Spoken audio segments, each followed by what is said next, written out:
యాదాద్రి భువనగిరి జిల్లా కాటేపల్లిలో నిన్న premier explosive కంపెనీలో పేలుడు ఘటనలో మృతి చెందిన కుటుంబాలకు యాజమాన్యం పరిహారం ప్రకటించింది.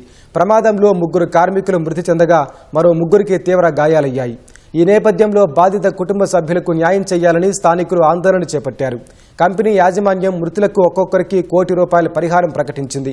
అయితే తక్షణమే ₹50 లక్షలు చెల్లించేలా, మిగతా ₹50 లక్షలు 4 నెలల వ్యవధిలో ఇచ్చేలా కంపెనీ యాజమాన్యం ఒప్పందం చేసుకుంది. అంతేకాకుండా మృతుల కుటుంబ సభ్యుల్లో ఒకరికి పర్మనెంట్ ఉద్యోగం ఇస్తామని ప్రకటించింది. క్షతగాత్రులకు మెరుగైన వైద్యం, వేతనంతో కూడిన సెలవులు ఇచ్చేలా కుటుంబ సభ్యులు, ప్రజాప్రతినిధుల సమక్షంలో కంపెనీ యాజమాన్యం ఒప్పందం చేసుకుంది.